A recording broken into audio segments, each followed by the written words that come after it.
Camera flash.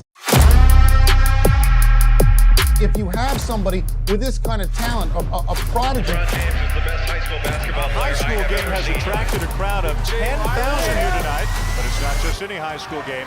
It's phenom LeBron James against the number one. He drives a stake into the heart of his hometown. The real LeBron James. This is who he is, and to me, who he has been. Cleveland! This is for you! Oh!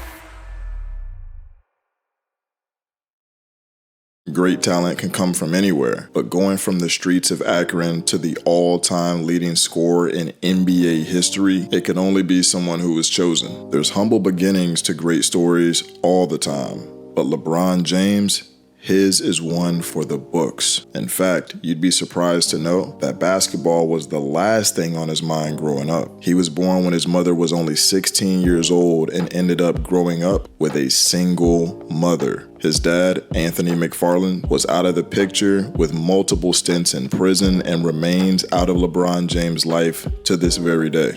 First of all, do you know your biological father's whereabouts? No, not really. You see, a young LeBron James, he bounced from apartment to apartment with his mother, Gloria, who struggled to make ends meet and hold down consistent jobs. According to LeBron James himself, they even moved as many as 6 times in one given year, even before the young boy was 8 years old. And these weren't just any kind of nice apartments either. Akron, Ohio is a town with plenty of crime and tough areas, and LeBron, he got to see all of it up close and personal. LeBron himself said, "I saw guns, I saw drugs, killings. It was crazy." This kind of instability could really get to a kid, and it seemed that young LeBron was headed down a dark road, but his mom made a selfless decision that would change everything. You see, LeBron was already playing sports a little bit, participating in youth football at the time, and his coach at the time, Frank Walker, noticed how difficult LeBron had it, and he decided to offer help. He went to Gloria, LeBron's mom, and said that he wanted to take him in, and Gloria at this time, sensing that this could help to stabilize things for her son and set him on a better path for his life, she agreed. All of a sudden, LeBron was a new kid. Not only that, but it was at this time that LeBron picked up a basketball for the first time ever in Walker's backyard. And it was immediately apparent that the young man had talent, but he would have never gotten there without the Walkers' help. LeBron said in 2003, "I'll never forget what the Walkers did for me,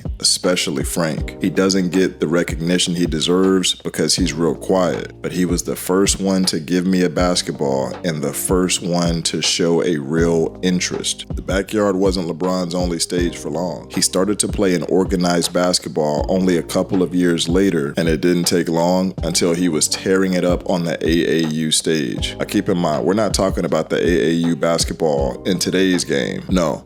This was high-level competition, and not only in Ohio and the Midwest, but in the entire country. James joined up with 3 friends on his AAU team that he had met during pickup games at the Akron Jewish Community Center. The group called themselves the Fab Four, and together they dominated the local AAU scene. But they didn't want the fun to end here, though.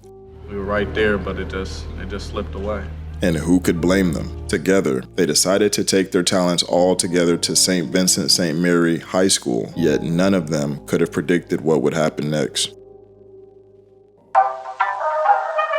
Around this time, LeBron had really started building up a name for himself, yet some critics were worried about LeBron living up to the hype at the next level. Well, they didn't have to wait long to see that would not be a concern. From the very beginning, LeBron James and his team were nearly unstoppable. He averaged over 20 points per game, leading the way as St. Vincent St. Mary cruised to a state championship. Not only that, they didn't lose a single game. Now that's dominance, and it didn't just stop his sophomore season. For the first time, the arena could not hold LeBron. That's one team you gotta buy a ticket to go see, St. Vincent. St. Vincent St. Mary's home arena, it just wasn't big enough to contain all of the fans, the scouts, and other curious onlookers who wanted to see this young phenom in action. Instead, the The Fighting Irish played some of their home games at the University of Akron, which housed over 5,000 fans. Now here, there was a slight problem. The sophomore season wasn't quite up to the standard that the team had set during LeBron James' freshman season because, they ended up losing one game. Okay, jokes, obviously. The season was still unbelievable, and it ended in a second straight state title. And LeBron James, he was even better this year. He was named the best player in the state of Ohio as Mr. Basketball. LeBron was getting more and more national hype at this time, and nothing gave more evidence to this than a national profile that ran in the Slam magazine just before his junior season. The article, written by Ryan Jones, showed the young LeBron James skill set. It's the total package. The prototype ball players build, long arms, huge hands, and the potential to grow another inch or two before he's done. LeBron has the superior athletic ability, court vision, and instincts to go with it. This wasn't all though. Sports Illustrated joined the fun during the season, writing their own article. LeBron took care of business on court too. Forget being the best player in the state of Ohio. LeBron was the best player in the entire nation.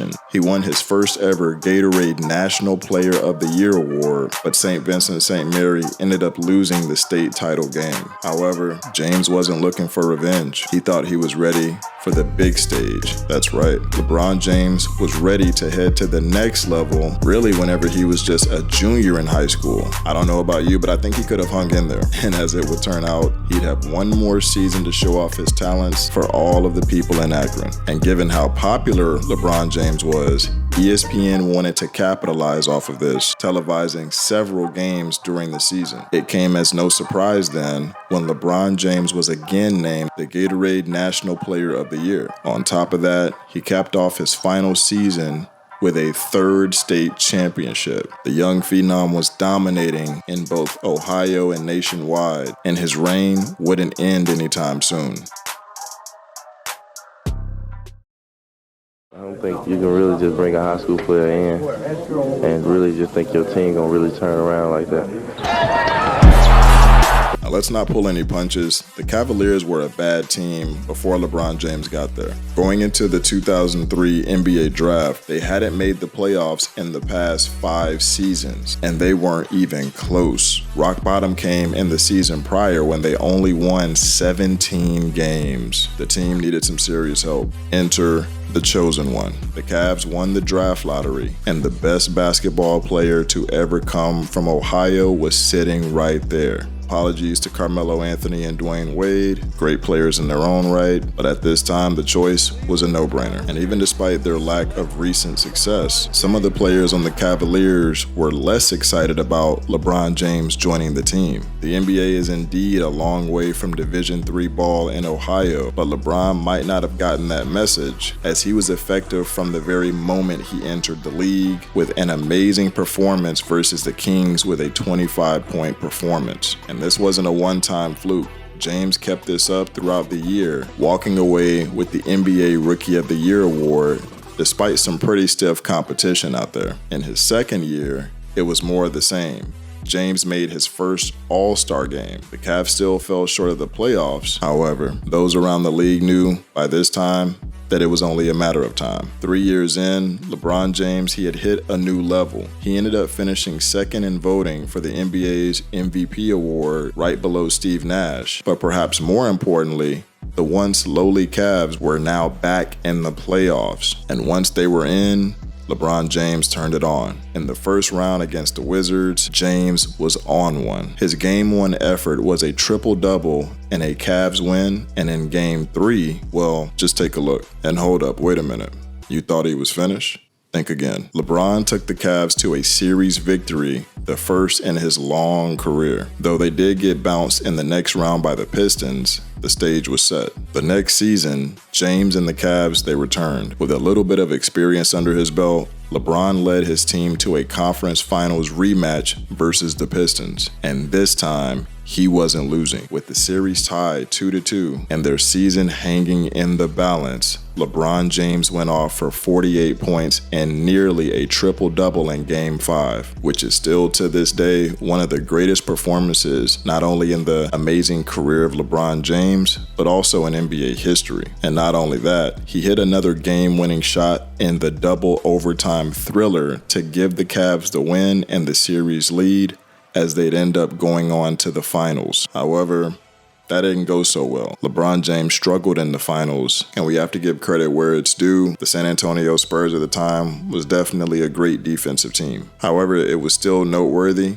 that LeBron James had made it to the finals, and still, his doubters got their start here. And they would get more material. 2 years later, LeBron James was still hunting for that first NBA Finals win, but he did pick up his first MVP award. This, along with the team now being the #1 seed with a 66-win record, their expectations for the playoffs were now sky high. The Cavs easily advanced through the conference finals, but ended up falling to the Orlando Magic, despite a spectacular performance from LeBron James where he averaged over 38 points per game. And this ended up ruining the dream finals matchup that we all wanted to see as NBA fans, which would have been LeBron James versus Kobe Bryant in an NBA Finals. And LeBron, he attracted even more attention for his actions following this Game 6 loss. The MVP suddenly realized when the clock ran out that he had failed miserably.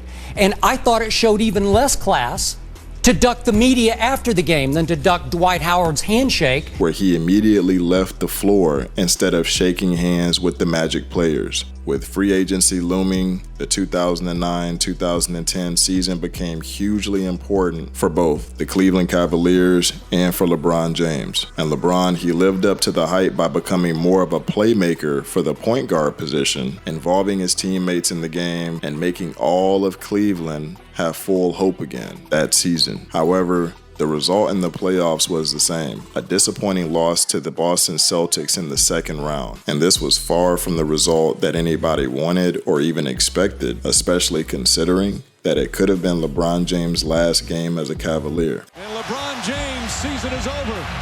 Is his career in Cleveland over? Because of his demeanor on the floor in that series versus the Celtics, many narratives began about how LeBron didn't even seem interested. It seemed like he really didn't want to be in Cleveland. You see, questions started mounting about if LeBron James could truly carry a team to the finals and win. Despite his many accolades and incredible stats, the NBA is about winning, and many wondered if he ever could. And this all accumulated into a decision that would forever change the NBA. Televised live on ESPN, and 7 immortal words. The answer to the question everybody wants to know. LeBron, what's your decision? I'm going to take my talents to South Beach and join the Miami Heat. I hope he never wins anything in Miami. He is dead to me. Bottom line. LeBron had decided to team up with two other players from the 2003 draft class in Dwyane Wade and Chris Bosh in Miami.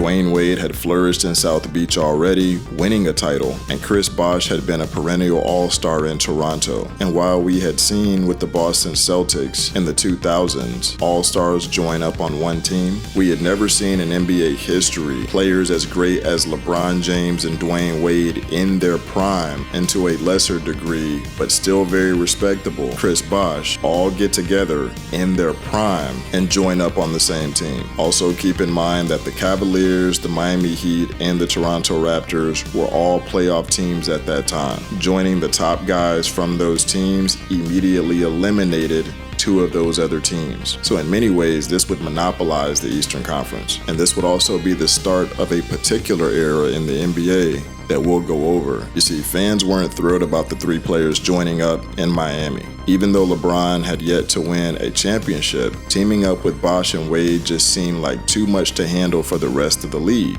And instead of being a beloved trio throughout the league, they were hated. Just take LeBron James' return to Cleveland. But we gotta give LeBron credit where it's due. He turned all that negativity in a hostile environment into an incredible 38-point performance. And the rest of the season was more of the same. The boos ran down on the Heat.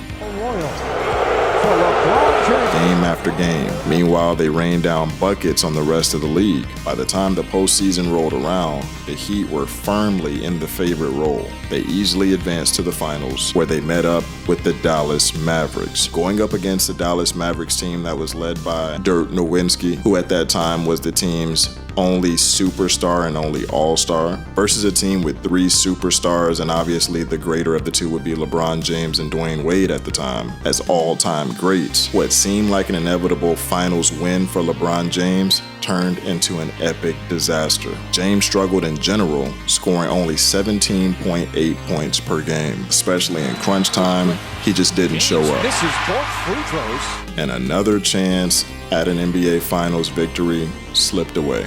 At this time, the questions from before, they were even louder Shut now. up. It is time. I'm tired of this man being celebrated. For what? We know you're great. How about winning? Win for once. Just win. Yeah. Just win, baby. The next season, LeBron won his 4th MVP award. Even more importantly to both LeBron James and the Heat, they were back in the finals, this time to face off against the Oklahoma City Thunder, led by a young Kevin Durant and Russell Westbrook.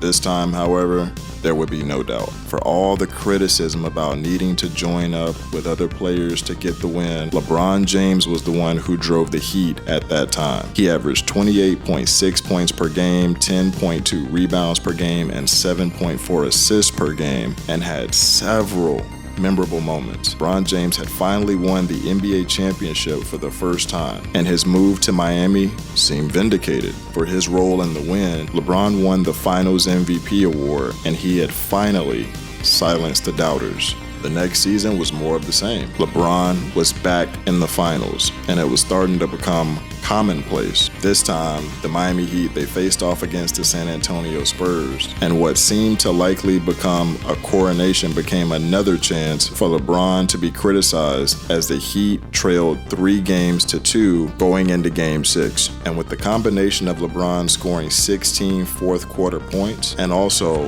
one of the greatest clutch shots in NBA history, the three-pointer that saved the game and saved the series for the Miami Heat by Ray Allen, the Miami Heat had forced a Game 7. Now, even with that three-pointer by Ray Allen, I know a lot of people, they try to say that Ray Allen is the person that saved LeBron's career, but let's not forget, LeBron did what he did to put the team in the position that they were in the fourth quarter. He overall tallied 37 points to keep Miami in that game, so he should get a lot of credit for that win as well. Now, all good things must come to an end. And LeBron's 4 years with the Miami Heat, they were better than good. He led the Heat to 4 straight NBA Finals appearances, something that's almost unprecedented in the modern game. And yes, he did play with Dwyane Wade, who is a superstar, an all-time great, and Bosh, who was obviously a perennial all-star leading his own team too. But LeBron was without a doubt the top guy. And for them to all have the success that they had at the time, you really couldn't have done it without any one of them. But where he would go next was a mystery. And just like in your favorite mystery novel, the big reveal was something that few expected.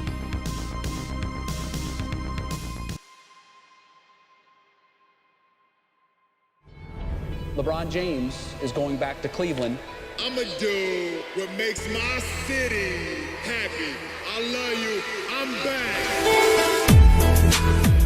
You see, this time, things were different back in Ohio. LeBron was coming back to Ohio, ready to finish what he started back in Akron. He signed a new deal with the Cavaliers, doing so not via a televised interview, but in a heartfelt essay published in Sports Illustrated. All those fans who burned their jerseys were kicking themselves now. While LeBron was in Miami, the Cavs were terrible. Scratch that. Not just terrible, but flat out the worst team in basketball. The only saving grace of all this losing was that they were able to get Kyrie Irving with the first pick in the NBA draft, and this guy looked like a legitimate star. Now, not long after LeBron getting back on the squad, the Cavs also swung for a deal for the Timberwolves standout Kevin Love. And with the addition of Kevin Love, the Cavaliers had a legitimate big three now. Together, the squad had one goal in mind: to get the Cavaliers their first NBA championship, and it didn't take them long to get started on their mission. Now, it is important to note that when they went to the finals the first year, LeBron James, he ended up playing with no Kevin Love and also Kyrie Irving. Basically, after game 1, he was out of the finals. Injuries happen all the time in sports, and this was another time that it was an unfortunate one for the hopes of the Cavaliers. And going up against a really talented squad in the Golden State Warriors at the time, who had a team that was built from the ground up through the draft, with their main players being Steph Curry, Klay Thompson, and Draymond Green, LeBron made his best effort. Even still, the Cavs lost. The next season,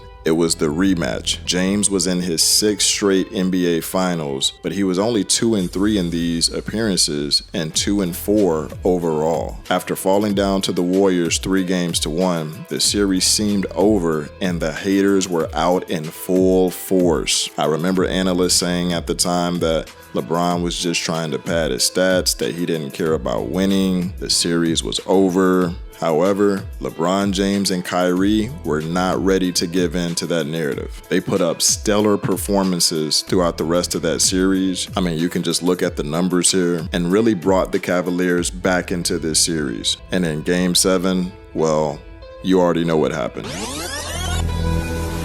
Iguodala to Curry, back to Iguodala, up for the layup. Oh, blocked by James! LeBron James with the rejection. LeBron had finally achieved the dream he had as a child in Akron, leading his hometown team to their very first NBA championship. Cleveland! This is for you!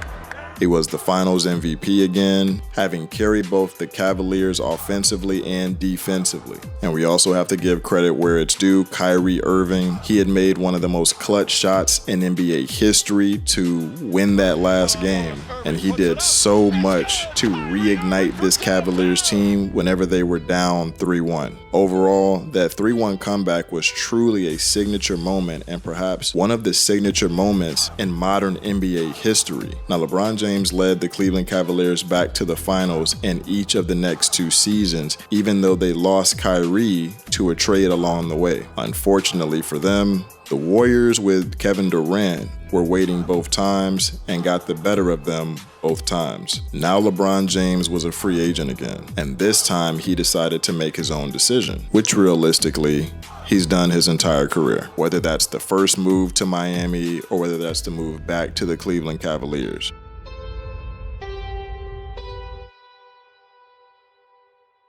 The Lakers have had a long history.